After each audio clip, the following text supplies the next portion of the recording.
Hello and a warm welcome to TBC News, our top stories. President Dr. Samia attends AU Peace and Security Council meeting.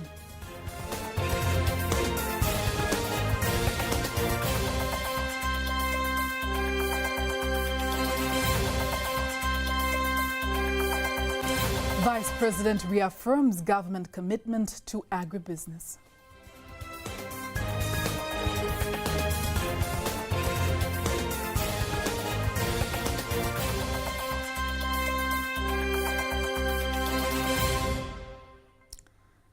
Good evening, I am Faida Ngaga. You can also follow us live via our YouTube channel, TBConline. Also, get all the latest news through our Instagram, Facebook and Twitter pages at TBConline. The President of the United Republic of Tanzania, Dr. Samia Suluhu Hassan, has participated in Peace and Security Council (PSC) of the African Union meeting with the African heads of state and government to discuss the security situation in the eastern region of the Democratic Republic of the Congo, DRC. The meeting was held at the Mwalimu Julius Nyerere Peace and Security Building located at the African Union headquarters in Addis Ababa, Ethiopia, under the chairmanship of the South African President Cyril Ramaphosa. Earlier, Dr. Samia Suluhu Hassan participated in the Heads of the East African Countries EAC special meeting, which was held at the same building. The president is in Addis Ababa, Ethiopia, to participate in the 36th Annual African Union Summit, which has been preceded by the 42nd meeting of the African Union Cabinet that discusses strategic issues concerning the African continent, including the implementation of the Free Trade Area Agreement Africa AfCFTA, food security, climate change, as well as administrative issues, resource management, defense, and security situation. The Vice President, Dr. Philip Mpango, has met and held talks with the Executive Director and Management of Longping Agri-Science Limited, which is a Chinese agricultural company, at State House.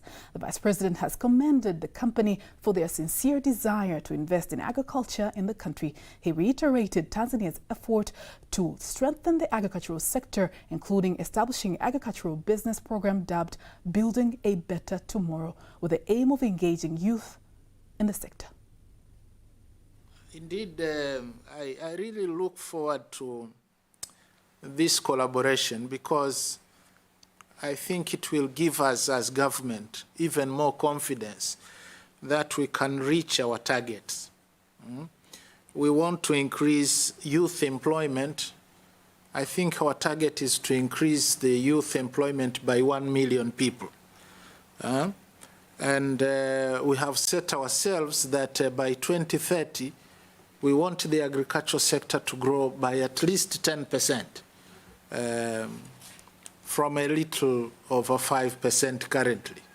So we want to double the growth of the agricultural sector by 2030.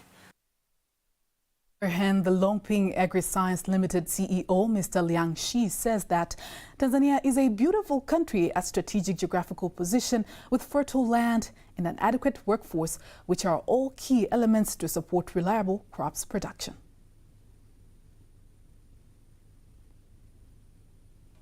Soybean, corn, yellow maize, and sorghum here. So actually, in the near future, we think that Tanzania can not only just feed the domestic people, then feed the Africa, even feed the world. It is possible. The government embarks upon an ambitious strategy to make agriculture sector grow by 10% by 2030 and has recently developed a plan named Building a Better Tomorrow to engage youth in agribusiness. In other news, cardiologists from more than 6 countries are meeting in Dar es Salaam for the first time to discuss better ways to deal with heart and coronary artery diseases. The meeting has revealed that 31% of all deaths in the world are due to heart diseases, and more than 6 million people have suffered from heart attack conditions worldwide. It's a report by Ngariai Olekimosa, read by Lulua Mohammed.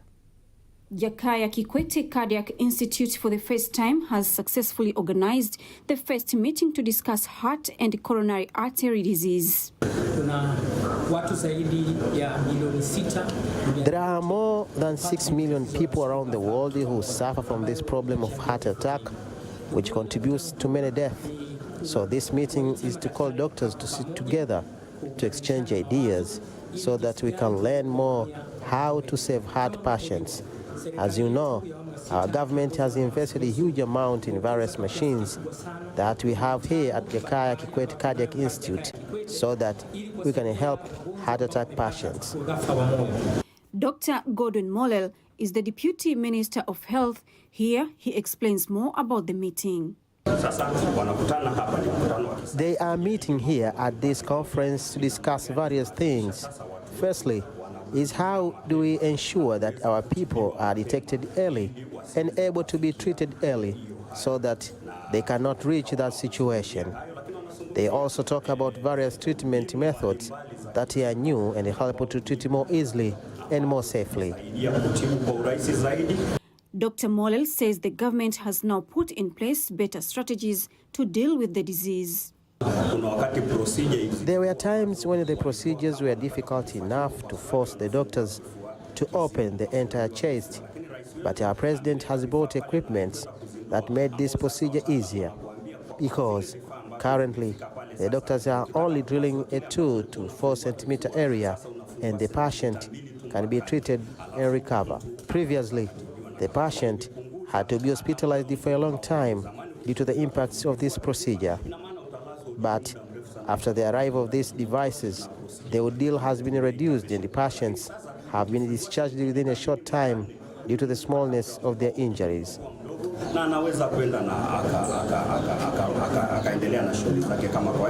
The meeting is expected to be held for 2 days. Lulu Mohammed, TBC News. Moving on, more than 600 businessmen and women from European Union countries and Tanzania are expected to participate in the Business Forum in Tanzania later this month. The forum aims at promoting Tanzania's comparative advantage in business and outlining Tanzania as a strategic destination for investments. Here's a report by Rehema Sababili, read by Apasia Ringo. Press conference, the Minister for Investment, Industries and Trade, Dr. Ashatu Kijaji, says the forum will attract investors and will showcase advanced technology and expertise. She added that the forum will go hand in hand with the signing of financing agreements and memorandum of understanding among the financial institutions. We have almost 300 business community members from 27 European Union countries. So it's a huge opportunity for us Tanzanians to meet with the European Union delegation, one of its own, and we are looking ahead. We will have some memorandum of understanding signing ceremony on the second day, and we are expecting on the first day His Excellency Dr. Philip Isidore Mpango, the Vice President of the United Republic of Tanzania, will officiate the forum, and His Excellency Dr. Hussein Ali Mwinyi will finalize the event on the second day. So we're looking forward to having you in this big forum. For his part, the representative of the EU, Emilio Rossetti, says the forum will reintroduce globalization on business sector internationally by using new and sustainable ways to bring the convergence on the sector with other crucial sectors for the development of the member states of the European Union. This business forum starts by focusing on 4 key objectives. 1, present Tanzania's investment opportunities. 2, facilitate discussion to catalyze new partnerships. 3, to offer tools for private development, for private investment. And 4, to offer a platform for effective private-public dialogue. And we shall do that in focusing on 6 key sectors: energy transition, agriculture, manufacturing, logistics, connectivity, and construction. 2021, I must say, there has been an increase of investment which have contributed to create thousands of jobs for Tanzanians. So, and these companies, they are investing in Tanzania because they've realized, the potential that this country offers to private companies in terms of political stability, in terms of a large market, access to sea, abundant resources and diversity of resources, and of course, a conducive business environment. So this The Vice President, Dr. Philip Mpango, is expected to officially open the forum and be closed by the President of the Revolutionary Government of Zanzibar, Dr. Hussein Ali Mwinyi. Former United States Ambassador to Tanzania, Charles Stith, who is also a chairman of Pula Company, says joint effort between government and education stakeholders is needed to solve challenges in the education system, including the shortage of teachers in Tanzania. He made the remark when launching the Pula New Communities Foundation and handing over 12 million shillings to the Jakaya Kikwete Foundation as one of the financial supports to the primary school teaching volunteers. Has limits in terms of what it can spend. But the foundation, under Vanessa's leadership, under President Kikwete's leadership, put their thinking caps on and said, we can do something to help deal with this challenge.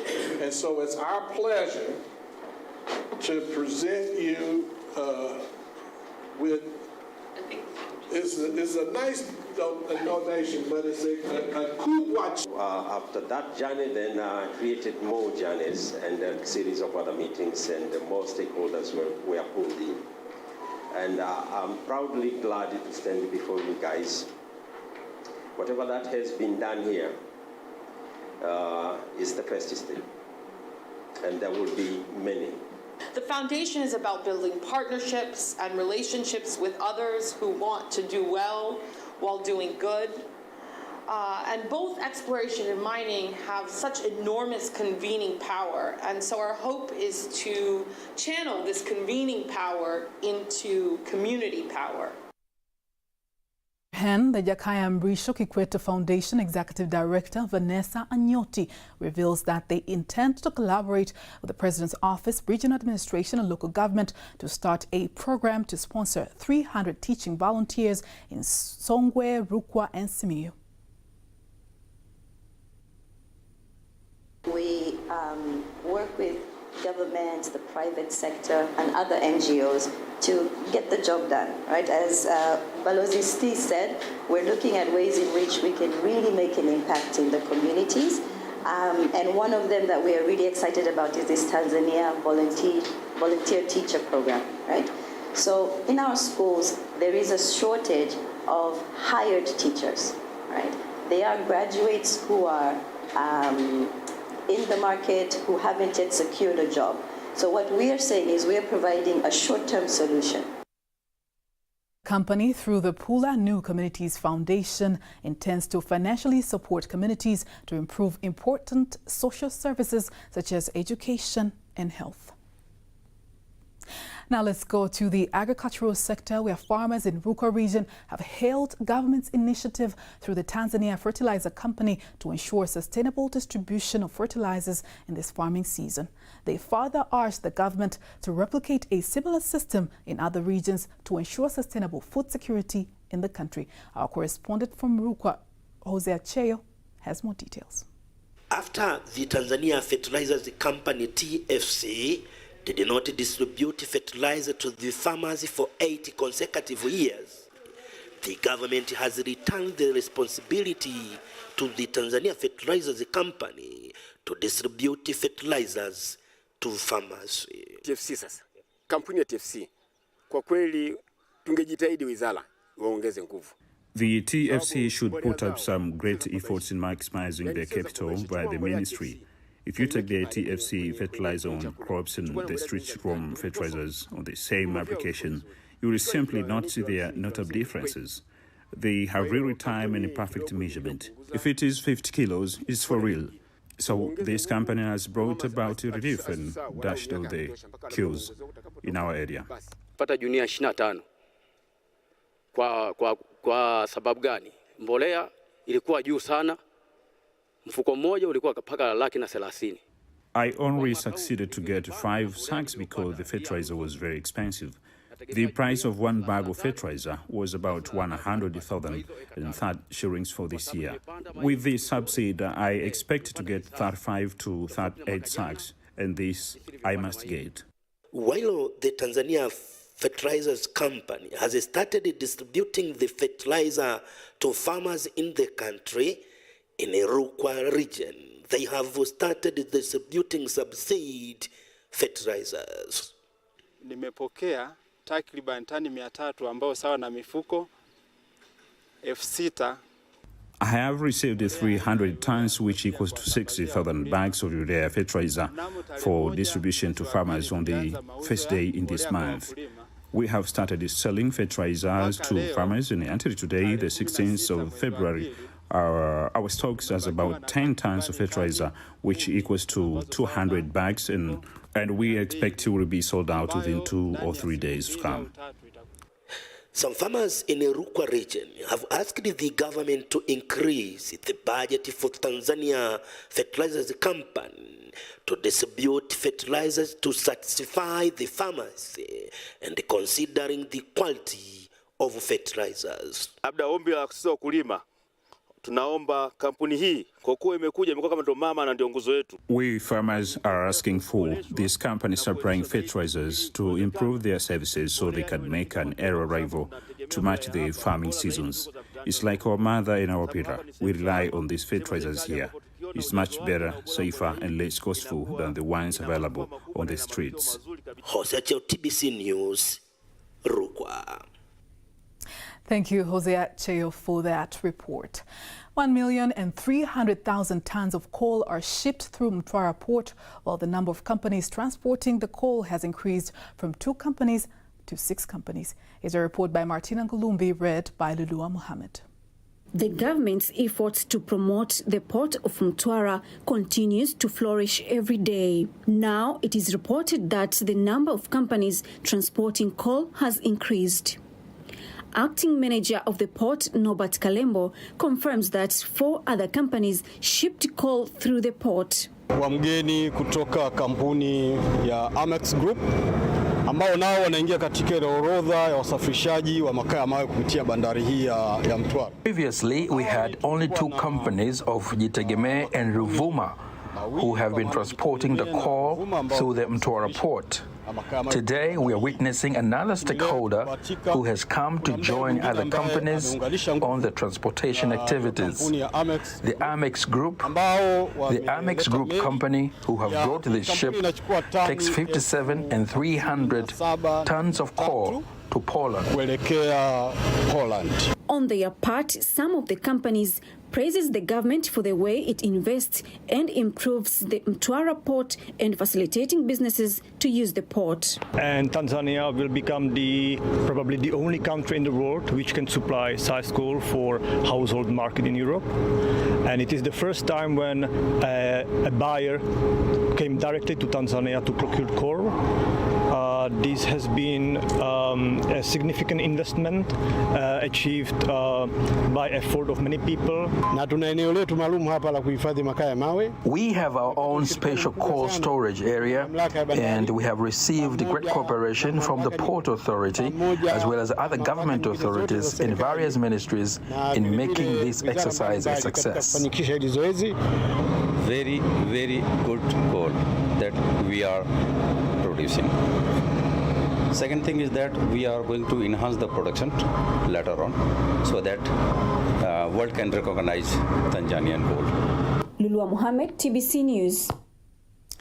Moving on, the chairman of the Tanzania Shipping Agencies Corporation, TASAC, Captain Musa Mandia, says the corporation intends to embark on the use of fiber in boat building instead of using wood in order to conserve the environment. He adds that trees used to make the vessels are no longer available in the country, and the new technology will be environmentally friendly. We intend to come up with a new construction method that will involve the use of fiber boards, and we continue to develop designs in our offices through the experts we have in the authority to create vessels that are better and can be manufactured in short time. We expect to ask the government to provide subsidies and reduce the cost of raw materials that will be used in the creation of fiber boards. Plant teak trees because they are strong and are widely used in the construction of water vessels.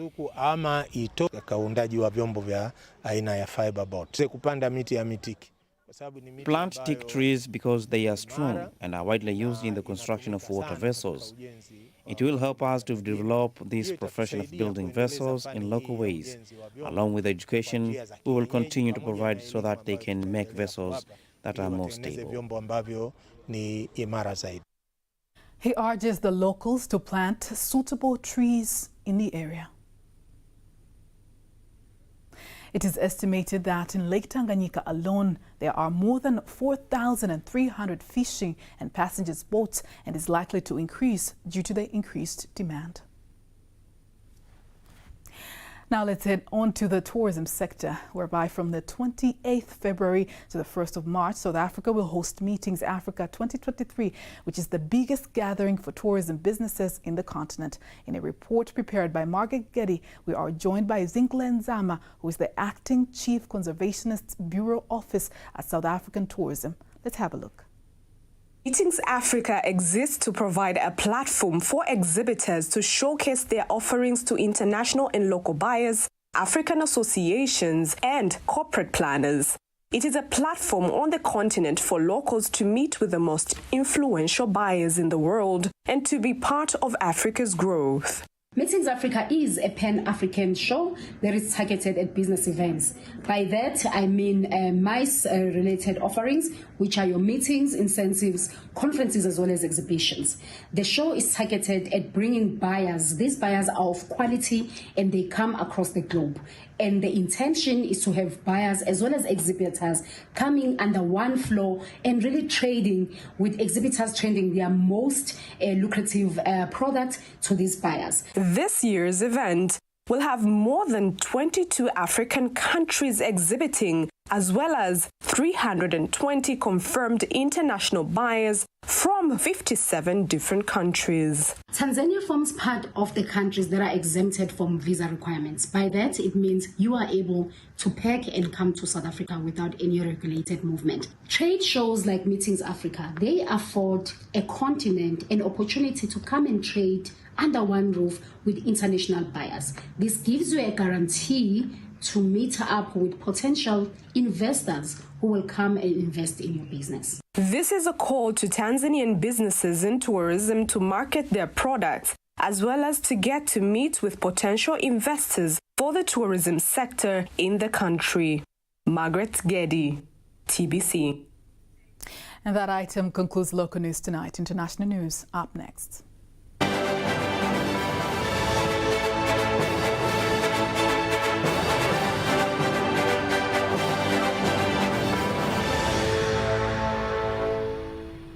Let's have a look at international news with Apasia Ringo. A Syrian family of 7, including 5 children, has been killed in a fire that struck a Turkish home they moved to after surviving last week's earthquake. Turkey's state-owned Anadolu agency reported, citing a written statement from the Konya Chief Public Prosecutor's Office, that the single-story house in which 14 people lived caught fire on Friday. 7 people injured in the incident were receiving treatment. Anadolu reported the family had moved to the central region of Konya just a few days ago from the southeastern Turkish city of Nurdagi in Gaziantep province, which was severely hit by the February 6th quake. Meanwhile, more than 100 trucks with United Nations aids, including tents, heaters, and cholera testing kits, have crossed into northwest Syria since the earthquake struck. The UN statement read that the world body is continuing to scale up its operation with a plan to utilize all 3 Turkish-Syrian border crossings to ensure a constant reach of aid to different districts of northwest Syria. The statement added that shelter needs were identified as the top priority among displaced populations in the opposition-controlled area. Also, rescuers are continuing to find survivors as 2 men have been found after 261 hours trapped in a collapsed building in Antakya in Turkey. Let's go to Uganda, where President Yoweri Museveni has said his country will not embrace homosexuality and the West should stop seeking to impose its views to compel dissenting countries to normalize what he called deviations. Officiating at the national celebrations to mark Janani Luwum Day at Wigweng village in Mukwini sub-county, Museveni said they are not going to follow people who are lost and that the Europeans are not normal. Museveni said they have been telling the Europeans that the problem of homosexuality is not something that someone should normalize and celebrate, and that Western countries don't listen, they don't respect other people's views, and they want to turn the abnormal into normal and force it on others. The president's remarks were in response to pleas by the Church of Uganda, Archbishop Stephen Kazimba Mugalu, for the government to join the church in condemning homosexuality and legislate against it. Luwum was Archbishop for Uganda, Burundi, Boga Zaire, and Rwanda, and he was killed in 1977 for what was believed to be his criticism of the state-inspired bloodletting and rights violations during Idi Amin's regime. In Kenya, 2 people lost their lives in Machakos County following 2 separate but connected accidents involving a lorry. According to a police report, the first fatality was recorded when the driver of the lorry, which was en route to Machakos from Kitui, ran over a pedestrian who has since been identified as 35-year-old Dominic Musyoki Mutuku at Grogon area, killing him on the spot. The driver of the Mitsubishi lorry was beckoned to stop by boda riders who witnessed the incident, but he did not oblige, instead attempting to flee the scene. Irked by the driver's decision, the boda operators immediately chased the lorry driver, who attempted to navigate through traffic only to ram into the back of a Nissan Saloon car. The lorry's driver reportedly lost control of his truck before swerving out of his lane and colliding head-on with an oncoming Mercedes-Benz trailer. The 2 trucks caught fire on impact, but the driver of the Mercedes-Benz trailer was able to exit his vehicle before it was completely engulfed in flames, while the Mitsubishi driver could not. That was international news. Sports news up next.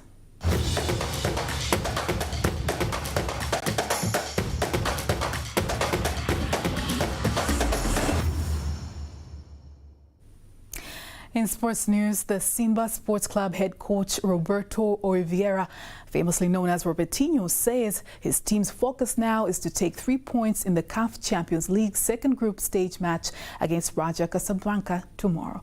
Robertinho believes their opponent is tough, but he is satisfied with the preparations made to his team and will use the home ground advantage. I give priority for Raja Casablanca.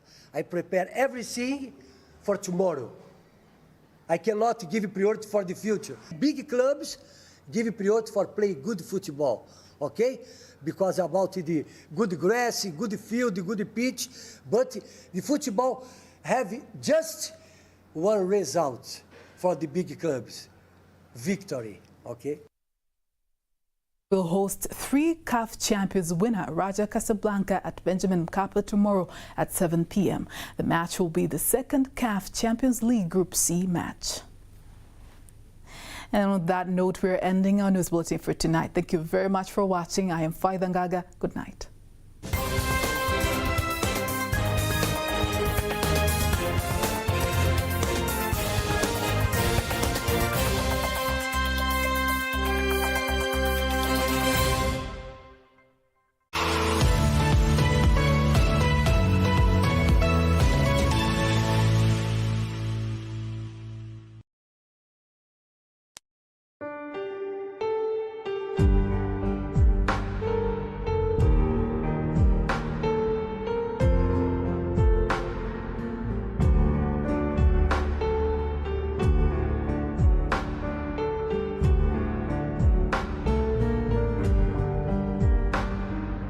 Heri ya mwaka mpya mtazamaji wa TBC1 na karibu katika msimu mwingine kwa mwaka mwingine 2023 katika kipindi cha mahusiano, kipindi ambacho kinakupa fursa wewe mtazamaji wa TBC1 kujifunza masuala mbalimbali ya kijamii, jinsi gani unaweza ukaishi na jamii yako kupitia mahusiano. Baba, mama, unaweza kuishi vipi na watoto wako, ama wewe mwanaume unaweza kuishi vipi